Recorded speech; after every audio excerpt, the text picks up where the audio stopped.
After my wife and I were married in 2005, we received all kinds of unsolicited advice from lots of people. Advice on marriage, parenting, financial advice, and more. It's funny, I got a lot of advice from highly opinionated people whose opinions I didn't want, and very little advice from humble people whose opinions I did want. The small amount of counsel I received from people I actually wanted to hear from have helped me out a lot more than the many, many words shared by people I didn't ask. Funny how that works. One of the best examples of this, early in our marriage, was advice about buying a home. I was really quite surprised at the number of times people I did or didn't know who, when finding out that my new bride and I were renting an apartment, would say, "You should buy a house. It's a good time to buy a house." That phrase in particular, "it's a good time to buy a house," became really annoying to me. It wasn't just that people were telling me it's a good time to buy a house. It was that they were telling me that I was foolish for not buying one. Some people became very effusive and would say, "It's a great time to buy a house," or "It's the best time to buy a house," or "You can't afford not to buy a house." One phrase I heard from several people was, "If you're renting, you're just throwing away your money every month." Or another variation of that is, "Your rent payments are just making someone else rich." Comments like this got even more annoying as time passed. But anyone who knows me well knows that I'm the kind of man who cannot be coerced into doing anything against my will. I don't participate in peer pressure or relenting on positions simply because people criticize me. I'll make a decision and take action when I'm ready to do so, and not before. Usually, this happens after much research, thought, planning, calculating, and prayer. Spontaneous is not a word I think anyone would use to describe me, and I am proud of the fact that I move slowly. This has resulted in very few big regrets in my life. Now, I'm going to spoil the plot of this episode right here in the very beginning. I did end up buying a house, but that was after being married for 5 years. Up until that point, I endured the comments of many, many people who constantly told me I should buy a house for this reason or another. Today, as I record this, I've been married for over 15 years, and in that time, I went through a process of renting, buying a house, fixing up that house, then selling it, and going back to rental life, which I'm still doing now. And I learned a lot about renting, buying, and selling along the way. And because I did these things slowly, for the most part, and carefully planning without jumping on the bandwagon, I didn't have to learn any painful lessons like some people, which might have included getting evicted for signing up for a house that you couldn't afford during the real estate craze that preceded the Great Recession of the late 2000s. I'm telling you right now, don't buy into the hype of homeownership as the ultimate aim of the American dream. It's pretty cool, but it ain't all that. And having the wrong attitude can make you seriously discontent with your current situation if you're renting, or worse, make a bad decision that will cost you significantly. For this episode, I'll be sharing my perspective on the topic of home ownership. Oh, and if you're listening to this inside a house or apartment you're renting, this episode is just for you.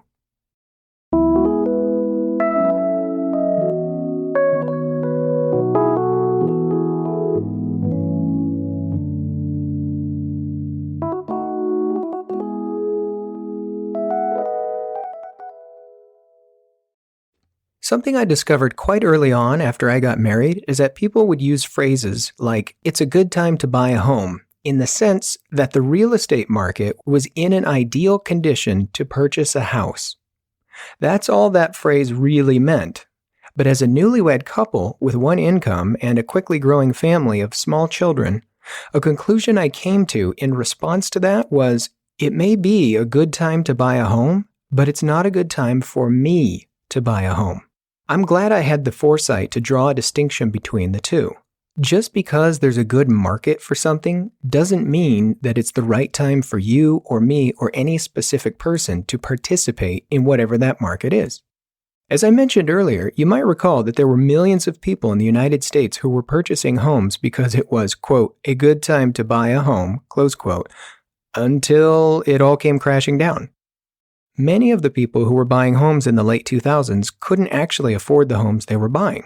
As you can read about on Wikipedia and probably someday in history books, in the late 2000s, the whole world was going mad. People were being approved for mortgages that they had absolutely no ability to repay. People were buying homes with interest-only loans with balloon payments at the end that they couldn't possibly hope to be able to afford. And, perhaps most commonly, people were getting adjustable rate mortgages which ratcheted up their payments over time, so they were essentially buying homes with loans that had a lit fuse that would certainly explode at some unknown future date. There's even the joke about ninja loans where people with no income, no job were getting approved for mortgages. How is that even possible? By the time I finally bought a home myself, it was the end of the year 2010, and my wife and I had been married for a little more than 5 years. 5 years was a good, solid amount of time for us to decide that it was right to buy a home, even if it wasn't as good a time to buy a home at the end of that 5 years as it was when we first got married. Really, we were spared a lot of pain and suffering by not listening to the cadenza of, "It's a good time to buy a home.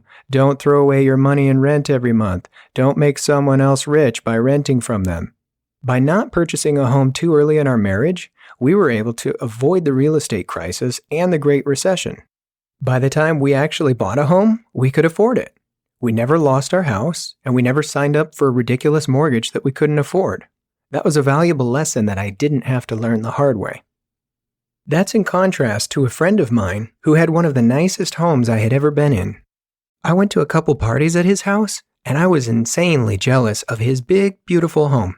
I wanted to provide something like that for my family, but during the recession, he was so far underwater on his mortgage, where what he owed on the house was significantly higher than what he could have sold it for, that he couldn't sleep at night. He had fits of anxiety and told me he didn't know how much longer he could afford the mortgage payments, and he even thought about leaving the keys under the front doormat, abandoning the house altogether, moving out quietly, and calling the mortgage company and saying, "The house is yours, come get it."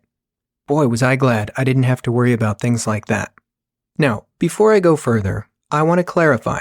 I'm not saying don't buy a house, and I'm not saying that renting is for everyone or forever, or is better than owning a home.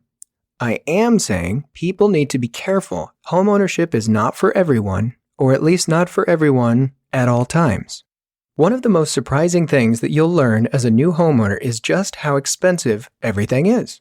You're on the hook for everything. You pay for all of it. Not only as a buyer are you responsible for paying the mortgage and home inspection fees and property taxes and HOA dues and anything else that has to do with the house itself, you also have to pay for everything that breaks.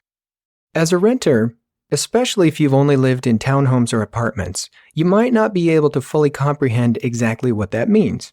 For example, if you've rented a 2 or 3 bedroom apartment for the past 2 years, you might say, "What's the big deal? The property management company sent over a handyman 2 or 3 times to fix things like the broken cabinet door or the leaky faucet. How much could it cost to actually take care of a house?" But let me tell you, when you own a house, you've got to take that and multiply it by 50. You're responsible for everything inside and outside the home. To illustrate my point, I'll share with you a detailed list of many of the things that I had to pay for when I bought a house that I lived in for 7 years. Now, disclaimers are important. Before I start, let me be very clear. I had an excellent real estate agent and a great home inspector. The house was a really good deal, and it was in good shape when I bought it. There were no big surprises, and I don't feel like anything unfair happened at all. The entire transaction was fully above board. Having said that, it was a used home. That was 2 or 3 decades old by the time I bought it. And something that people who've never owned a home can't really understand until they do own a home is that things just break, and you cannot anticipate what things will break or when. In my case, we had to start fixing things before I could even move into the house. We had to replace all the flooring in the entire home, including the tile and carpet. At some point in time, the previous tenants of the house, not the actual homeowners, but the renters who had lived there before, had owned multiple dogs and let them live inside the house. So there was pet odor everywhere and even holes in the carpet from where the dogs had chewed through it. We ended up getting some excellent, stain-resistant, child-friendly carpet and a beautiful hardwood floor in the kitchen. But this was expensive. I think the total cost was about $6,000 or $7,000.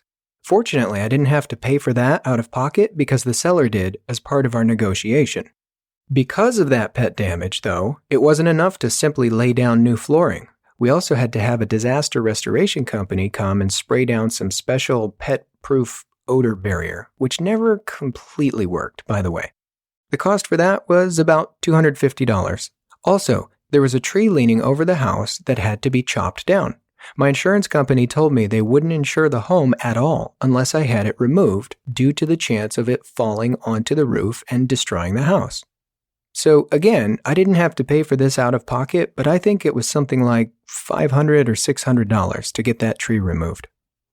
When it was all said and done, the sellers ended up contributing about $10,000 at closing to pay for all of these types of issues.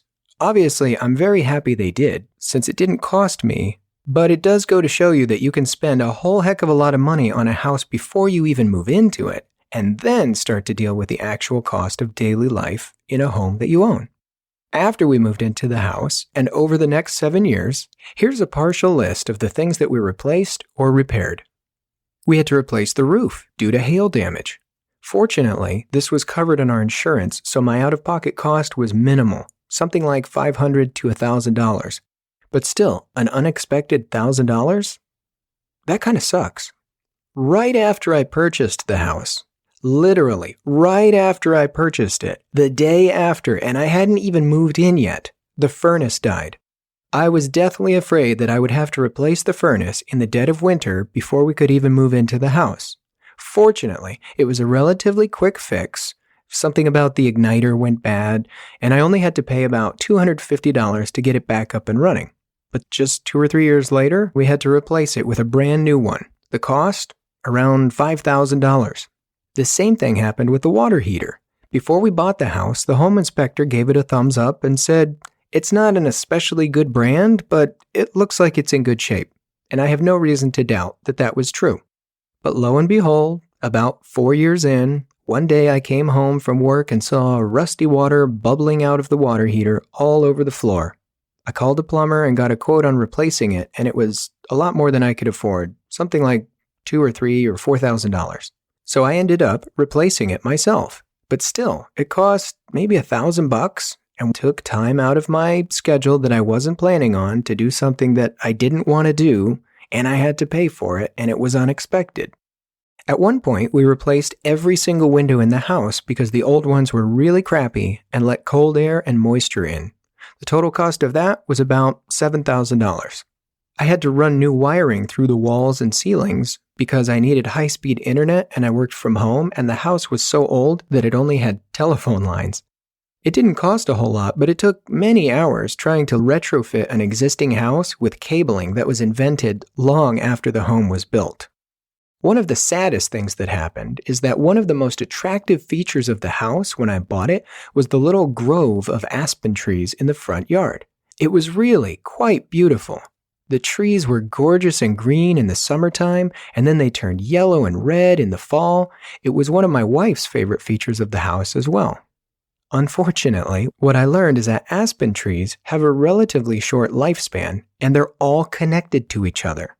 That means when one aspen tree dies on your property, it's only a matter of time before they all die. We had one ginormous aspen right in the center of the front yard, which died first, but then slowly and surely over the years, every single other aspen on the property died. I ended up having to personally chop down 22 aspen trees. Now, the total out-of-pocket cost was not a whole lot, but for the bigger trees, I did have to rent a chainsaw and some other safety gear. But it just took me many, many weekends to get rid of all those completely dead, brown, formerly beautiful aspen trees. The backyard had trees that had to be chopped down as well. We had 2 ash trees that were really tall and very heavy. And unfortunately, due to several years of drought in Colorado where we lived, they started dying down low in their roots. One of them started leaning over the neighbor's yard, and I called an arborist and he said, "This tree is dead and it's about to fall over." Well, I didn't want that on my conscience, especially because the neighbors had small children just like me. So, you guessed it, I had to hire an arborist to safely chop it down without it falling in the neighbor's yard. That was several hundred or maybe $1,000. The kitchen had a lot of issues too.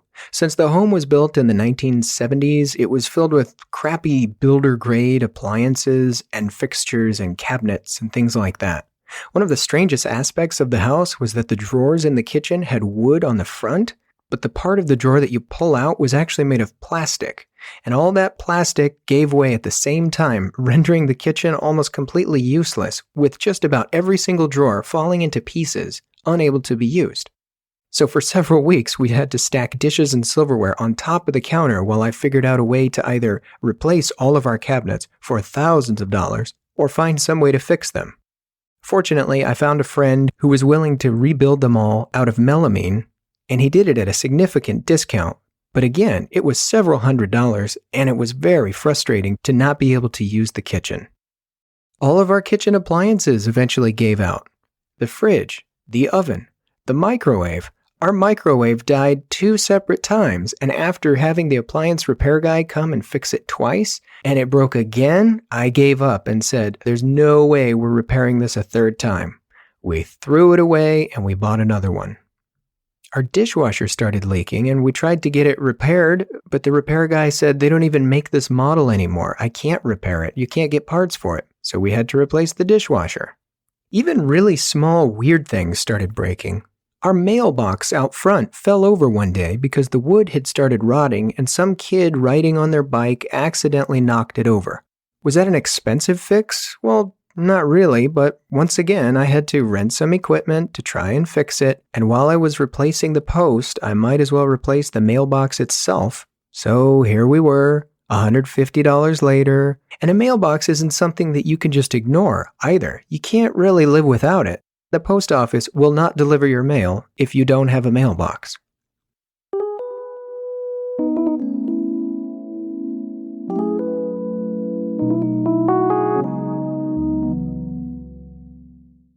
Micron is made possible by Leader Digital. Leader Digital is a digital agency for small businesses that don't want to stay small. We design, build, and host websites, then provide internet marketing services, including search engine marketing, digital ads, blogging, email newsletters, social media management, and much more. Most importantly, we make your phone ring. If you have a business with a website that sucks, or if your marketing needs help in a serious way, visit leaderdigital.com, that's LIEDER, digital.com, and get in touch ASAP. Seriously, it's my company. If you contact Leader Digital, you'll be talking to me, the host of this show. How cool is that? All right, back to the podcast.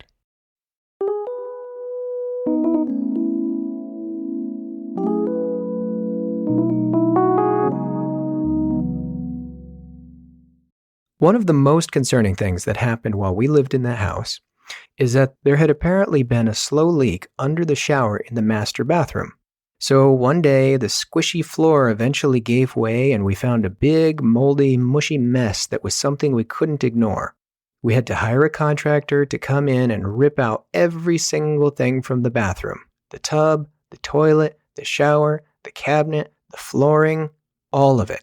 We had to completely remodel the upstairs master bathroom. By the time it was done, it looked wonderful and we loved the new bathroom.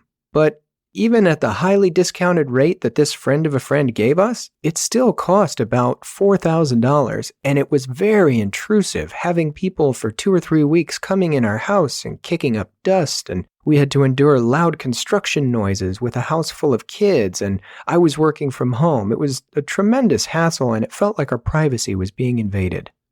I could go on and list all the things that went wrong with the house, but that will get tedious, as if it hasn't already. My point is, it never ended. Even when I got ready to sell the house, the buyers wanted me to do things like mudjack the broken concrete walkway in the front and have the main sewer line scoped to make sure that there weren't any roots that were going to cause plumbing issues. Even after we sold the house, I found out a couple years later that there was a termite problem. The point I'm trying to make with all of this is that homeownership is complicated. It's expensive.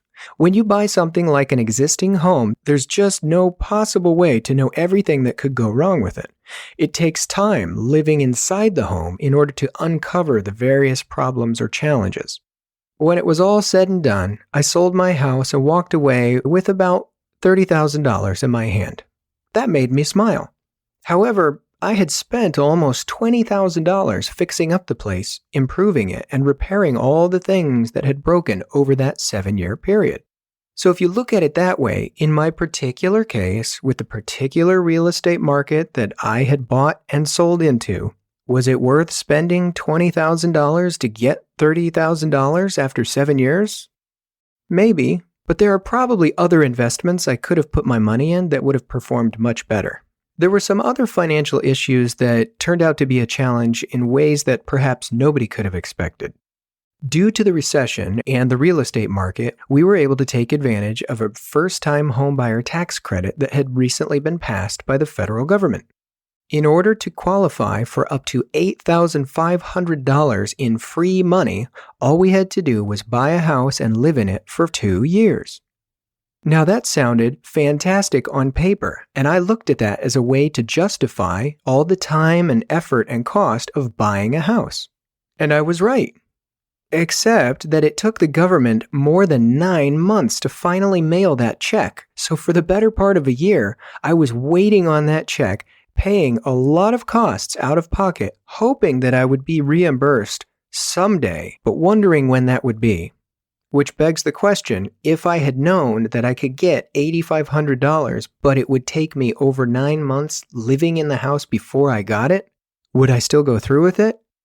I don't know the answer to that, but I would think long and hard about it now, knowing that was a possibility. This brings up another good point.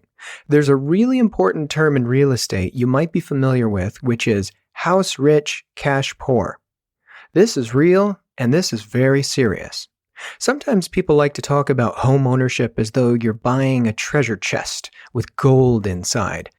If you buy a treasure chest with gold, you can open up the lid and take a few coins out and start spending it immediately.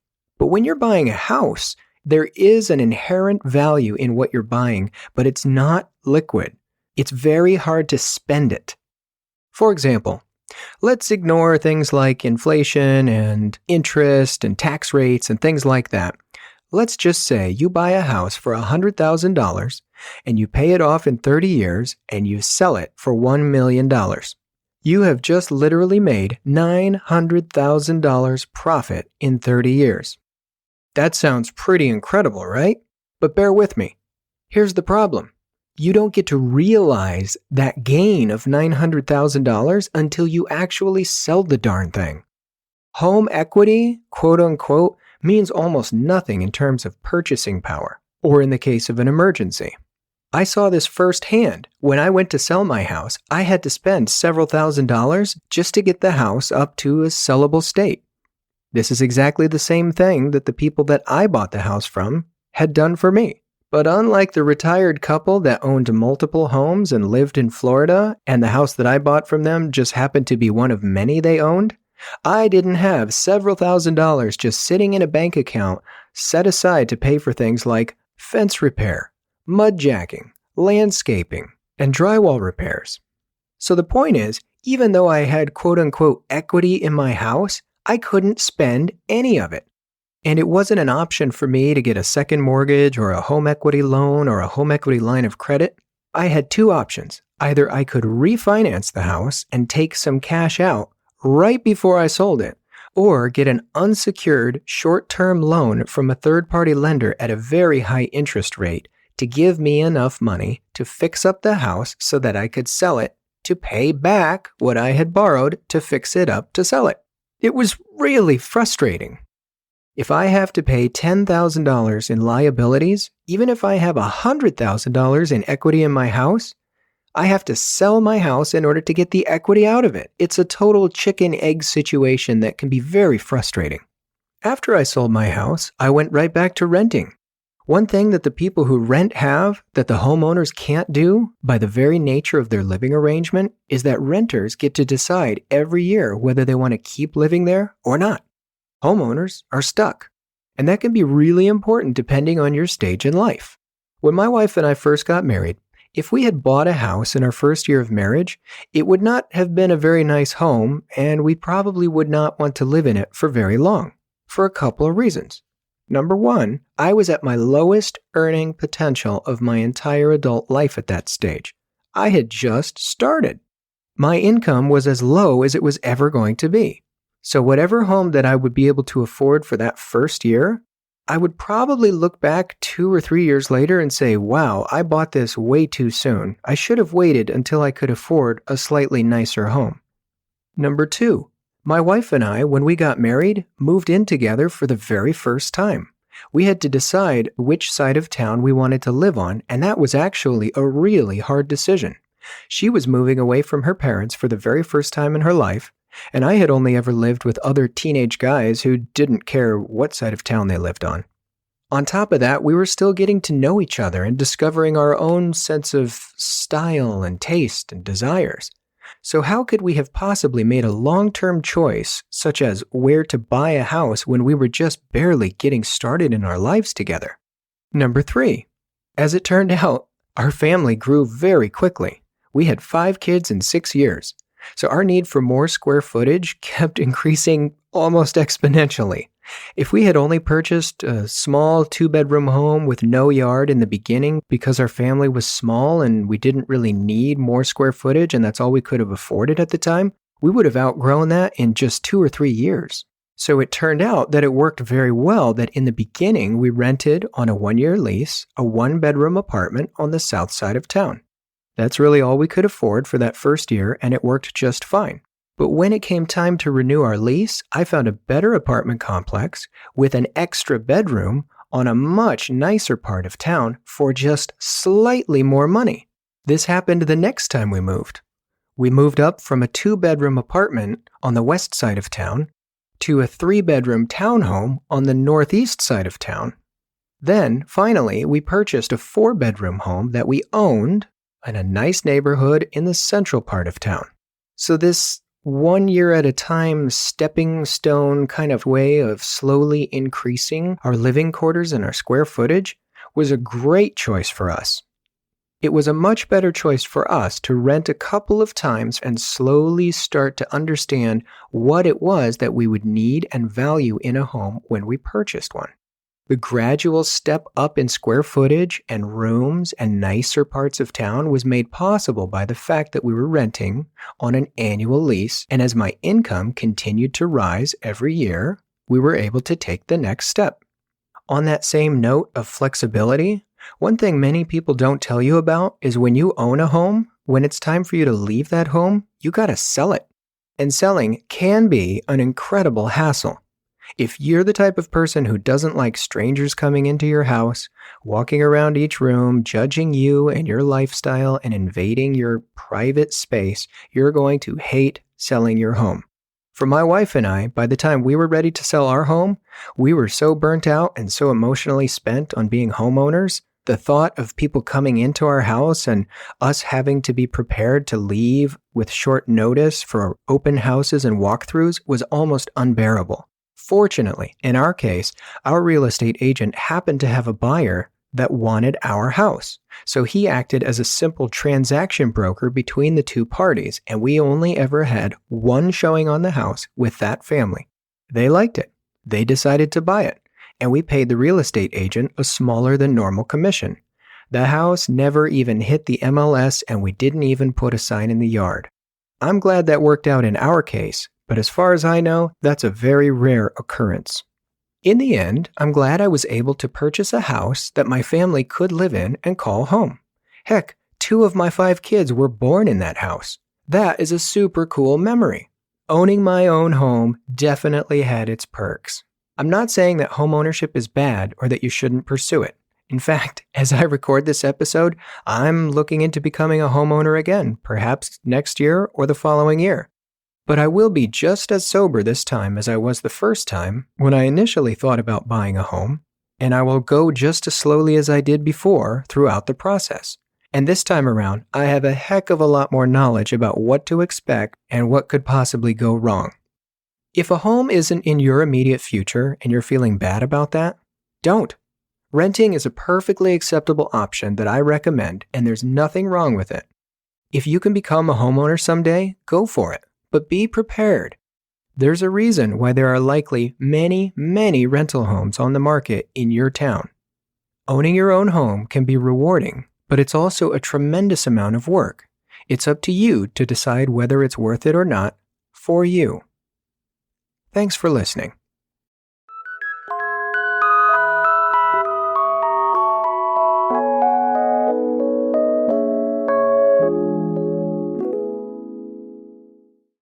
You've been listening to Micron, a one-man podcast with short episodes about life, travel, discovery, learning, and failure.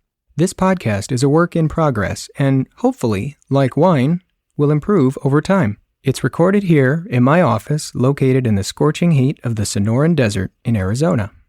If you liked this episode of Micron, tell a friend. Share it on Facebook, Twitter, Instagram, or whichever online platform you prefer. If you really liked it, leave a rating or review on Apple Podcasts. That's the most helpful thing you can do to help me build an audience for this humble little one-man show. If you have feedback you'd like to share or suggestions for a future episode, send an email to feedback@micronpodcast.com. I'm listening to you. Thanks for listening to me.